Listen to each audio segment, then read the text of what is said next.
पुढच्या साधारण 72 तासामध्ये झारखंडमध्ये नेमकं काय होईल हे सध्या काही सांगता येत नाही.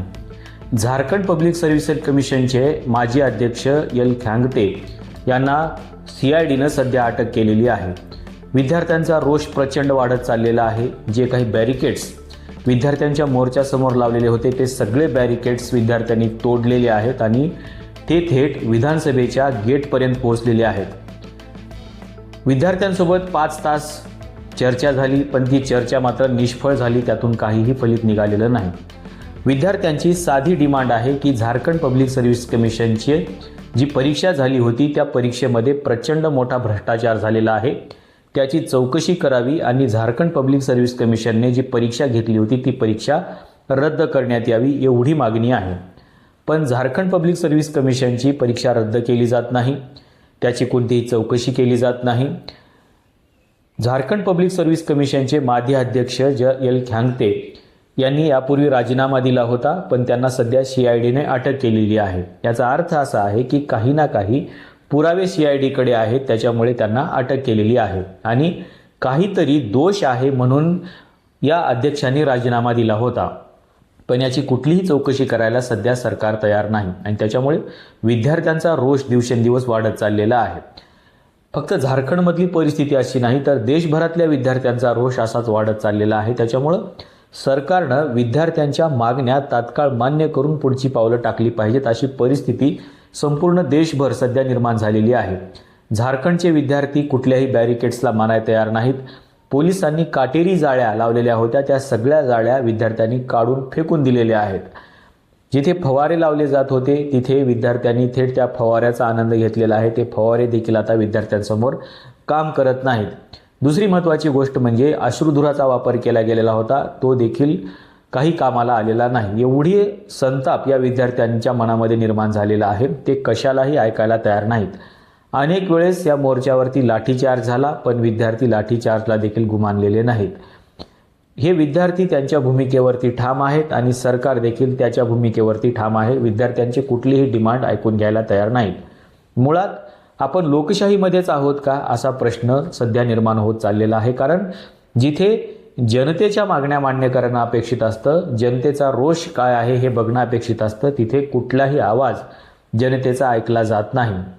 सगळं काही झारखंड पब्लिक सर्व्हिस कमिशन हे सगळ्याच गोष्टीमध्ये बरोबर आहे अशी परिस्थिती सरकारने निर्माण केलेली आहे आणि त्याच्यामुळे झारखंड पब्लिक सर्व्हिस कमिशनच्या विरोधामध्ये सरकार कुठलेही पावलं उचलायला तयार नाही. असं का होतंय?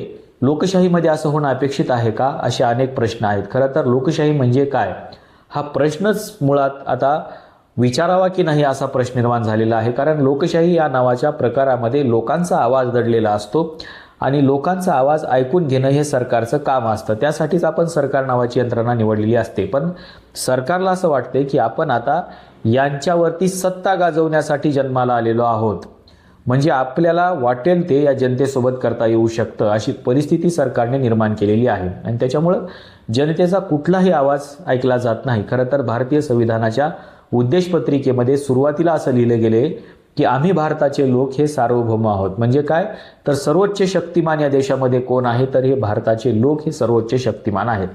पण त्या सर्वोच्च शक्तिमान असलेल्या लोकांवरती काही मुठभर विधानसभेमध्ये बसलेले लोक आम्ही यांच्यावरती राज्य करायला जन्माला आलेले आहोत असं दाखवून द्यायला लागलेले आहे. त्याच्यामुळं त्यांचा कुठलाही आवाज ऐकून घेतला जात नाही.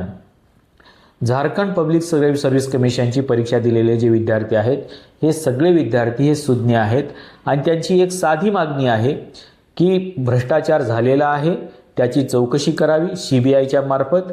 एवढी त्यांची साधी मागणी आहे आणि जी परीक्षा अगोदर झालेली आहे ती रद्द करण्यात यावी एवढीच मागणी आहे. ही मागणी त्यांची रास्त आहे. सरकारने त्याची चौकशी करावी, जर चौकशीमध्ये काही दोषी आढळले तर परीक्षा रद्द करावी.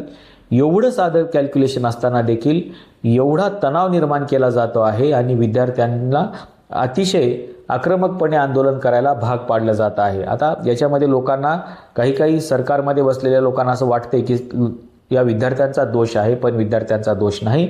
त्यांची साधी डिमांड आहे चौकशी करा. जर चौकशीमध्ये कोणी दोषी आढळलं तर त्यांना शिक्षा करा आणि ही परीक्षा रद्द करा.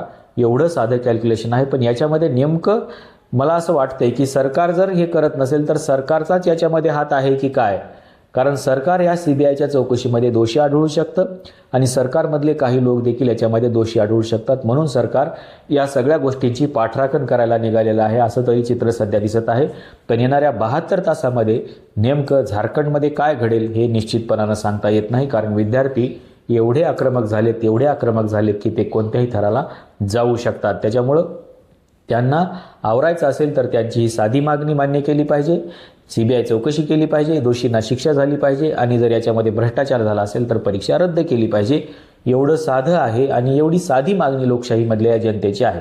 तुम्हाला नेमकं या विद्यार्थ्यांच्या मागणीबद्दल काय वाटते सांगायला विसरू नका. या प्रश्नावरती आपण काही बोलणार आहोत का आपण तसेच फक्त बातम्या बघणार आहोत, एवढं मात्र आपण निश्चित केलं पाहिजे. कारण ही लढाई फक्त त्या एकट्या विद्यार्थ्यांची नाही आहे, देशभरामध्ये अशी परिस्थिती सध्या निर्माण होत चाललेली आहे. या परिस्थितीबद्दल आपण बोललं पाहिजे आणि लोकशाही म्हणजे काय याची चर्चा देखील केली पाहिजे. आपली नेमकी भूमिका सांगायला विसरू नका. या व्हिडिओमध्ये आपण इथेच थांबूया. धन्यवाद.